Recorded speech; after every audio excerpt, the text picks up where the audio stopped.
सांख्यिकी स्वयंसेवक संघ।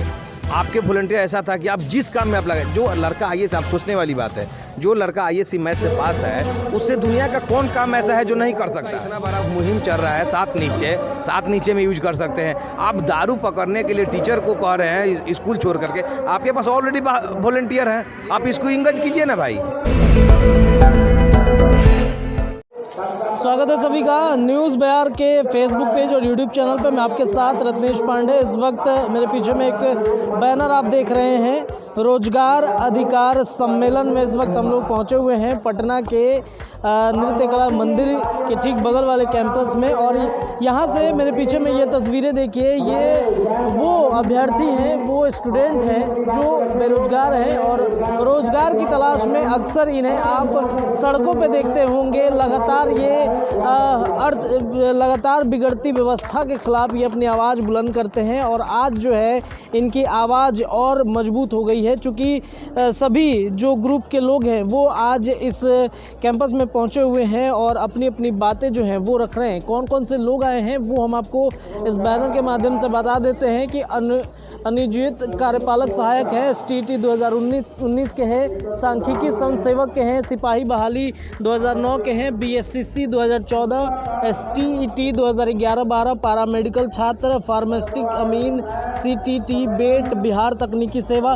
तो ये तस्वीरें देखिए, इन तमाम विभाग के वो लोग हैं, वो स्टूडेंट हैं जो अपनी मांगों को लेकर के लगातार अपनी आवाज़ें पटना की सड़कों पे बिहार सरकार के खिलाफ बुलंद करते हुए नज़र आते हैं। इन्हीं लोगों में से हम कुछ लोगों से बातचीत करेंगे कि आज इनका जो है एक पास में जमा होने का मकसद क्या है, क्या इनकी आवाज़ अगर एक साथ इतने सारे अभ्यर्थी पहुंचेंगे तो कि इनकी आवाज़ बिहार सरकार के कानों तक जाएगी या नहीं जाएगी। इन तमाम सवालों के साथ हम इनसे बातचीत करते हैं, पूछने की कोशिश करते हैं। तो चलिए जुड़ते हैं इनके साथ में, इनसे बातचीत करते हैं। और ये है अभिषेक कुमार सिंह जी, प्रदेश अध्यक्ष हैं मान्यता प्राप्त सांख्यिकी स्वयंसेवक संघ के। अभिषेक जी, ये बताइए कि आप लोग लगातार सड़कों पे उतरते हैं बिहार सरकार के खिलाफ में, फिर भी आपकी बातों को बिहार सरकार अनदेखा कर देती है।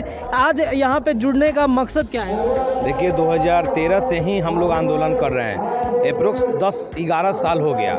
माननीय मुख्यमंत्री महोदय हम लोग का विज्ञापन 2011 में निकाले थे और विज्ञापन के माध्यम से हम लोगों को पात्रता परीक्षा लेकर के उसके बाद हम लोग को मेरिट लिस्ट निकाला गया। और सबसे सोचनीय बात है कि जो बहाली किया गया था, जो विज्ञापन निकला था, उसमें स्पष्ट निकला था कि आईएएस जो लड़के मैथ से पास है वही फॉर्म भर सकते हैं, लड़के या लड़कियाँ। सभी लोग फॉर्म भरे और बहाली भी हुई, हम लोग को ट्रेनिंग भी दिया गया, काम भी दिया गया, काम भी हम लोग किए। माननीय मुख्यमंत्री जी को अवार्ड भी मिला। छठी आर्थिक गणना जो हम लोग किए, पूरे भारत में सबसे कम दिन में बिहार राज्य ऐसा था जो 1 महीना के अंदर में छठी आर्थिक गणना करके दिया था। वो हम लोग पूरे बिहार में सांख्यिकी स्वयंसेवक ही किए थे। और इसके उपलक्ष्य माननीय मुख्यमंत्री महोदय को हामिद अंसारी के तत्कालीन उपराष्ट्रपति के हाथों हाथ इनको अवार्ड दिया गया दिल्ली में। और फिर राजा हैं, हमारी मांग मांगने ज़रूरी थी क्योंकि हम ठेका पे बहाल थे, काम आएगा फिर हमको काम दिया जाता था, पैसा दिया जाता। तो हमारी मांग यही थी कि हमको मानदेय दिया जाए और फिक्स किया जाए, जो भी देना है आपको, जो उचित आपको लगे, 5,000, 10,000, 20,000, जो आपको उचित लगे वो आप फिक्स कीजिए, ताकि हम पूरे साल आप पे आश्रित रहे और आप ही का काम करें। जब आप हमको पूरे महीना का काम दीजिएगा तब आपका पूरा काम करेंगे। साल में आप 4 महीने का बोल रहे हैं देंगे, 6 महीने का नहीं देंगे, तो फिर हम कहाँ जाएंगे 6 महीना। ये इसी मांग के लिए हम लोग मांग रहे थे। दिल्ली समस्तीपुर में एक कार्यक्रम था, आप लोग याद किए होंगे, 2015 में बहुत बड़ा वीडियो वायरल हुआ था, बड़े बड़े न्यूज़ से। हाँ, एक सांख्यिकी वाला है, इसके पैनल को डिजॉल्व करने का प्रस्ताव आया है, ऐसे उंगली दिखाते हुए कि नीचे करो, नीचे करो, नहीं तो नहीं करोगे तो जाएंगे, दस्तखत करेंगे और टहलते हुए रोड पे आ जाओगे। तो इस चीज़ में पूरी आलोचना हुई थी, लेकिन जोरघाट की सरकार बन गई, माननीय मुख्यमंत्री फिर महोदय मुख्यमंत्री बने। फिर हम लोग हाईकोर्ट में चले गए। हाईकोर्ट में जाने के बाद हम लोगों के वहाँ पे पटना के टॉप मोस्ट जितने भी बड़े बड़े वकील थे, हम लोग सबको इंगेज किए, राजेंद्र बाबू को, YB गिरी को, विनोद कंठ को, जो राजू गिरी को, सबको इंगेज किए। फैसला हम लोग के पक्ष में था। सोचने वाली बात थी कि हम लोग के फैसला में 14 दिन बहस चला, 14 कोर्ट हुआ, 14 दिन बहस चला और उसमें सारे बहसों में जज साहब हम ही लोग के फेवर में थे। जज साहब का एक ही का नाम था, बिहार सरकार की तरफ से ललित किशोर जी वकालत कर रहे थे और हमारे तरफ से जो भी महानुभाव थे ये लोग कर रहे थे। तो उनका यही एक ही काम था कि इनका काम ख़त्म हो गया इसलिए इनको हटा दिया गया। हमको याद है ज्योति शरण जी जज थे और उनकी कोर्ट में उन्होंने यह फरमान जाहिर किया कि जब मौसम गन्ना, पशु गन्ना, रोजगार बेरोजगार गन्ना, फसल कटनी, यह तो जब तक धरती आसमान रहेगा तब तक काम होगा। जन्म मृत्यु ये कभी ख़त्म होने वाला है? आप कहने कि काम ख़त्म हो गया इसलिए हटा दिए।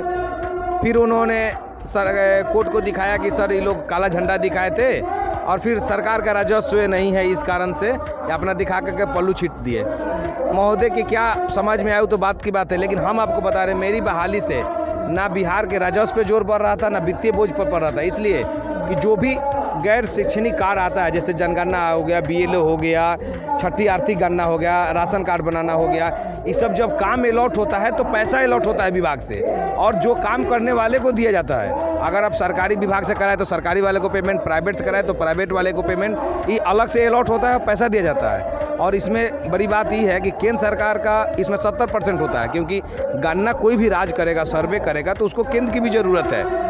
तो उसमें 70% केंद्र सरकार देता था, 30% राज्य सरकार देता था। लेकिन मांगने का इस नाराज़गी में माननीय मुख्यमंत्री महोदय हटा दिए हम लोगों को।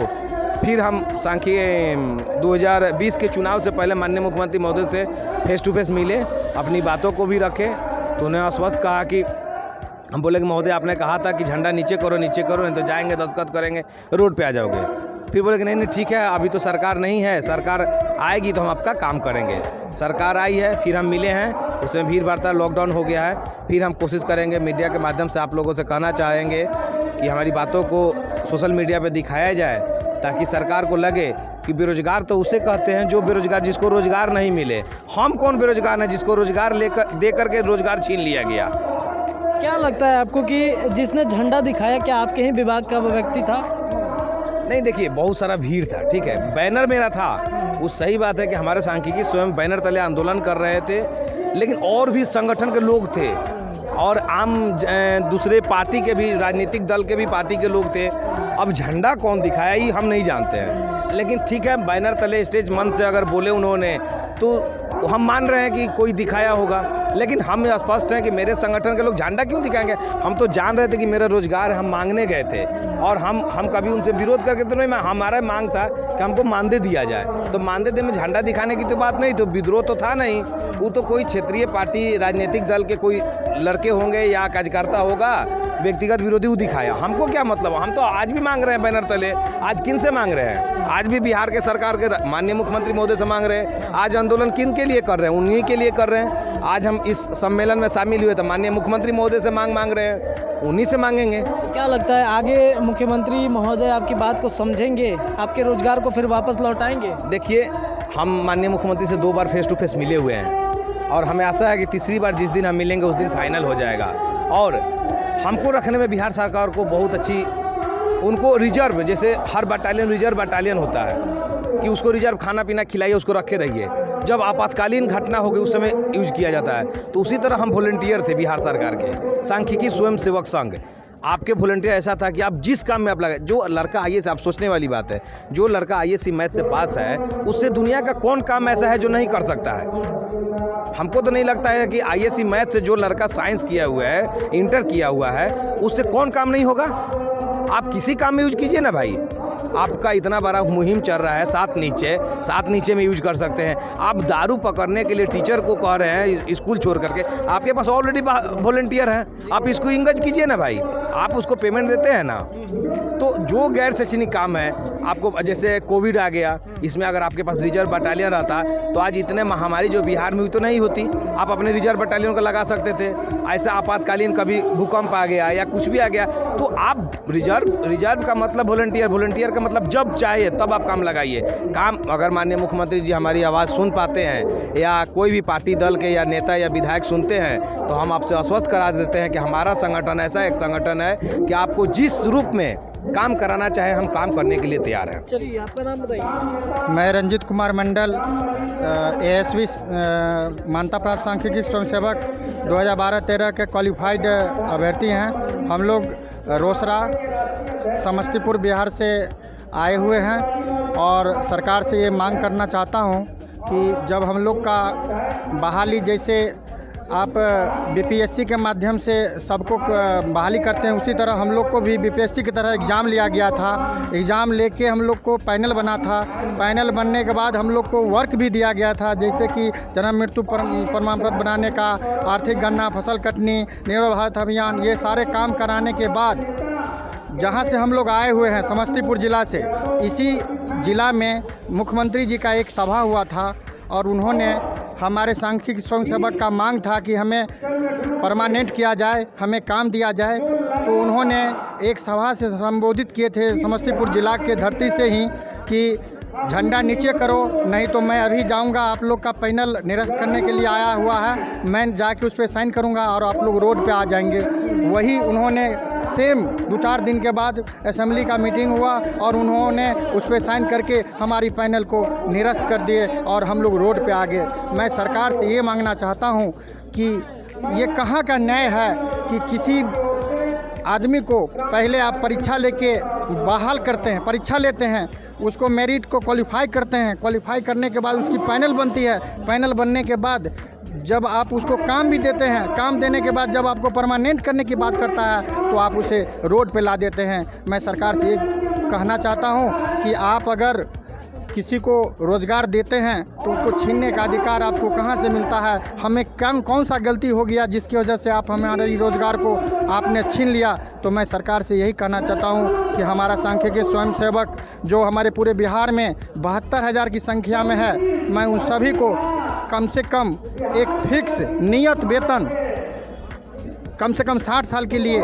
जैसे अपने नियोजित टीचर को 60 साल के लिए जॉब दिया और सारे टीचर को उसी तरह हमारी उम्र के अनुसार 60 साल के लिए एक नियत वेतन, ये नहीं कहता हूँ कि हमें बहुत बड़ा वेतन दे, छोटा ही वेतन दे के और हम लोग को बहाल किया जाए। मैं सरकार से यही अनुरोध करता चाहता हूँ। नमस्कार, आपके चालन के माध्यम से लाख लाख धन्यवाद। मैं एक सांख्यिकी स्वयंसेवक हूँ और सरकार ने 2012-13 में पात्रता परीक्षा पास किए एक लोग को बहाल किए हुए थे, लेकिन आज 2016 में पैनल को निरस्त कर दिए और हम लोग दर ठोकरे खा रहे हैं। एक से एक क्वालिफाइड मतलब बच्चे हैं इसमें, सांख्यिकी स्वयंसेवक में है इसी में, ठीक है। हाँ, पात्रता परीक्षा पास किए हुए। तो ऐसा नहीं लगता है कि जिसने काले झंडे दिखाए हैं मुख्यमंत्री जी को, उसके लिए खामियाजा भुगतना? अगर देखिए, सबसे पहले सोचना पड़े मुख्यमंत्री को कि आगे दिखाया कोई और, लेकिन भुगतना पड़े सारे सांख्यिकी स्वयंसेवक को, ये कहाँ की न्याय है? क्या आपके विभाग के वो थे जिन्होंने झंडा दिखाया? नहीं, खुद मुख्यमंत्री कहेंगे कि हम लोग का अगर मान कोई अदर मतलब कि इसका विभाग का कोई दिखा दे तो बोले कि सांख्यिकी के बच्चे हो, झंडे नीचे करो, आप यानी कि रोड पे ला देंगे, ये कहाँ की न्याय है? ठीक है, आप क्या कहना चाहते हैं? हम बेल्ट्रॉन अभ्यर्थी हैं। हम 2000 आपका अलग पैकेज में